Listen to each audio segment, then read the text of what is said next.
Now it is very hard for a boy to become a man. It is death of masculinity. आजकल man and women को equal कहा जा रहा है। Masculinity को toxic बताया जा रहा है। जो लोग ज्यादा एग्रेसिव या कॉम्पिटिटिव है उन्हें इसके लिए शेम किया जा रहा है। दूसरी तरफ फेमिनिज्म की राइज की वजह से लड़कियां टॉप पर पहुंच रही है, अपने गोल्स को लेकर सीरियस हो रही है और वर्क स्पेस को भी डोमिनेट कर रही है। आजकल के लड़के काफी पैसिव हो गए हैं, वो कॉन्फ्लिक्ट को अवॉइड करते हैं, मुश्किल सिचुएशन से सामना करने को अवॉइड करते हैं, कमजोर लोगों की तरह कमरे में बस लेटकर गेम्स खेलते हैं, मूवीज देखते हैं। आजादी की लड़ाई में 25 साल की उम्र से पहले कुछ लोगों ने लड़ते हुए अपनी जान गंवा दी, लेकिन आज के टाइम में 25 साल का लड़का अपने खर्चे के लिए अपने पेरेंट्स के ऊपर डिपेंडेंट है। एक छोटा सा बच्चा बना हुआ है, अगर उससे बिना कांटेक्ट के एक अनजान शहर में छोड़ दिया जाएगा तो वो अपना गुजारा नहीं कर सकता है। इनमें से कुछ लोग अपनी नाकामी के लिए सरकार को दोष देंगे, कुछ लोग एजुकेशन सिस्टम को और कुछ लोग पेरेंट्स को। इस वीडियो में मैं आपको कुछ ऐसे स्किल्स के बारे में बताने जा रहा हूं जो एज ए मैन आपके पास जरूर होनी चाहिए। इन स्किल्स को सीखकर आप एक लड़के से एक मर्द बनोगे। So if you are a man तो इस वीडियो की बातों को सपोर्ट करने के लिए लाइक जरूर करना। तो आइए एक एक करके इन स्किल्स के बारे में जानते हैं। Number 1, fighting skills. मान लो कि आप रोड पर अपनी वाइफ के साथ चल रहे हो और कोई लड़का उसे देखकर सीटी बजाता है या कहीं टच करता है। इस केस में आप क्या करोगे? ज्यादातर लोग इस सिनेरियो में फाइट को अवॉइड करेंगे। वो बहुत एक्सप्लेनेशंस देंगे, जैसे वो तो है ही बदमाश, उससे उम्मीद ही क्या कर सकते हैं, वो अपनी फितरत दिखा रहा है, हम उसकी लेवल पर थोड़ी गिर सकते हैं। वो ऐसे ही एक्सक्यूजेस देकर फाइट को अवॉइड करेंगे। लेकिन सच ये है कि वो लड़ने से डरते हैं। इससे आप अपनी बीवी की रेस्पेक्ट भी खो दोगे और अपनी सेल्फ रेस्पेक्ट भी। और बात सिर्फ यहाँ पर फिजिकल फाइट की नहीं हो रही है, साइकोलॉजिकल फाइट की भी हो रही है। बहुत से लड़के अपने कंपनी में बेटर पोजीशन और सैलरी नेगोशिएट करने से डरते हैं। उन्हें डर लगता है कि अगर वो फेल हो गए तो उनकी बेइज्जती हो जाएगी और इसी डर की वजह से वो कभी ट्राई नहीं करते हैं। एक असली मर्द वो होता है जो लड़ने के लिए तैयार रहे। वो लड़ने के बहाने नहीं खोजता है, लेकिन उसके लाउड वंस को अगर किसी ने आंख उठा कर भी देखा या अगर किसी ने उसकी लाइन को क्रॉस करने की कोशिश की, वो उससे बर्दाश्त नहीं करते हैं। वो better life, better salary, better clients और बेटर पोजीशन के लिए लड़ना नहीं छोड़ता है। आप पूरी हिस्ट्री में किसी भी पॉइंट पर चले जाओ और उस टाइम के ग्रेट लोगों के बारे में पढ़ो और आप देखोगे कि वो सारे लोग वॉरियर्स थे। चंद्रगुप्त मौर्य से लेकर महात्मा गांधी तक ये सारे लोग फाइटर्स थे जिन्होंने अपने हक के लिए कभी लड़ना नहीं छोड़ा। हिस्ट्री इसी तरीके के ग्रेट मर्दों को सेलिब्रेट करती है। और अगर आपको फाइटिंग स्किल्स नहीं आती है तो आप असली मर्द नहीं हो। So learn fighting skills. Number 2, the ability to defuse conflicts. एक असली मर्द जरूरत पड़ने पर लड़ सकता है, लेकिन वो किसी कॉम्प्लेक्स सिचुएशन को बिना लड़े भी सुलझा सकता है।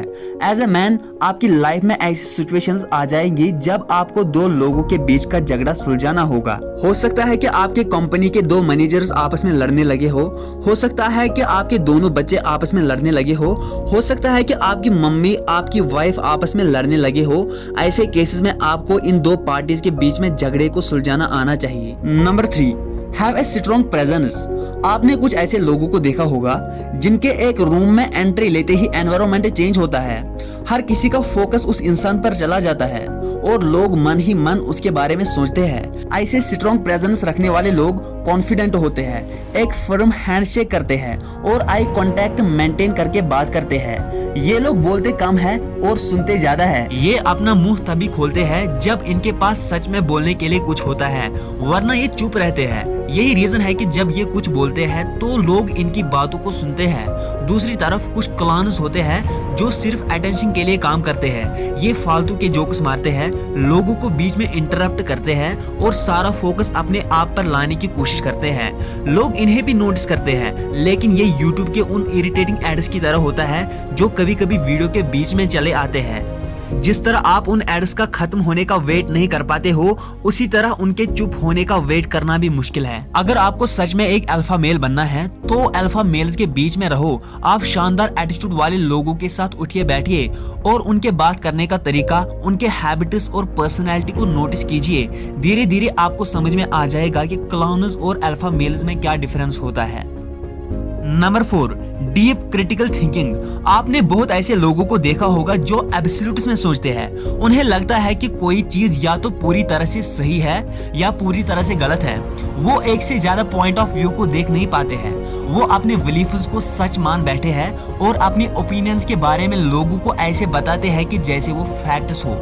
इस तरह के लोग मैच्योर नहीं होते हैं क्योंकि उन्होंने डीप क्रिटिकल थिंकिंग की एबिलिटी डेवलप नहीं की है। अगर आप इंस्टाग्राम के किसी कोड को पढ़ने के बाद उससे फैक्ट्स की तरह एक्सेप्ट करते हो, अगर आपको कोई न्यू इन्फॉर्मेशन मिलने के बाद उस पर क्वेश्चन नहीं करते हो, अगर आपने कभी खुद को, अपने थॉट्स, अपने एक्शंस या बिलीव्स को क्वेश्चन नहीं किया है, तो आपके अंदर डीप क्रिटिकल थिंकिंग की एबिलिटी नहीं है। आप सोसाइटी के रूल्स के हिसाब से चले जा रहे हो। अगर किसी ने ये बोला कि फेमिनिज्म मेल्स को वीक बना रहा है, तो आप उससे एज अ फैक्ट एक्सेप्ट करते हो। आप ये नहीं सोचते हो कि रियल फेमिनिज्म का लड़कों के साथ कोई लेना देना नहीं है। आप ये नहीं सोचते कि रियल फेमिनिज्म का लड़कियों को स्ट्रॉन्ग बनाना है, न कि लड़कों को कमजोर। आप बस ये एक्सेप्ट कर लेते हो कि आपके सारी वीकनेस का जड़ फेमिनिज्म है। और दूसरी तरफ अगर आपसे किसी ने कह दिया कि मैस्कुलिनिटी टॉक्सिक है, वीक होने में कोई बुराई नहीं है, लड़के भी रो सकते हैं, हाइपर कॉम्पिटिटिव होना गलत है और जरूरी नहीं है कि आप अमीर हो और पावरफुल बनो, तो आप उससे भी एक्सेप्ट कर लेते हो।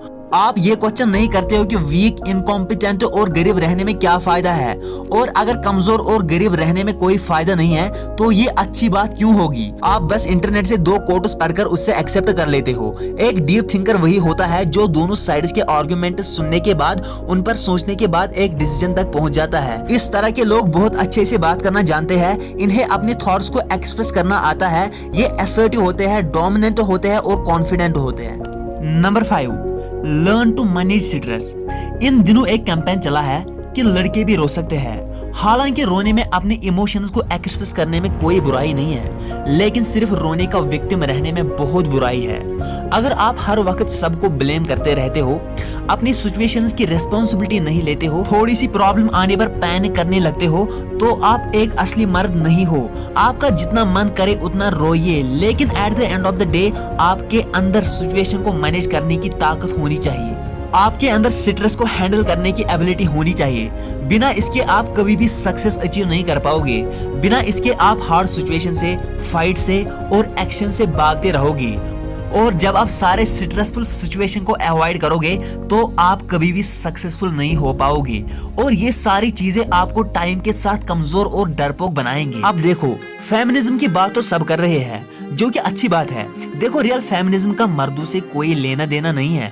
कई लोग समझते हैं कि फेमिनिज्म की वजह से मर्द कमजोर हुए, ऐसा कुछ भी नहीं है। Real feminism is just about the women. वो लड़कियों को स्ट्रॉन्ग बनाने के लिए है, मर्दों को कमजोर बनाने के लिए नहीं। तो अगर आप मर्द हो, इस वीडियो को अभी तक देख रहे हो, तो इन बातों को सपोर्ट करने के लिए इस वीडियो को लाइक जरूर करना, और इस वीडियो की बातों को अपनी लाइफ में शामिल करने के लिए अफर्म करिए यस आई विल कमेंट करके।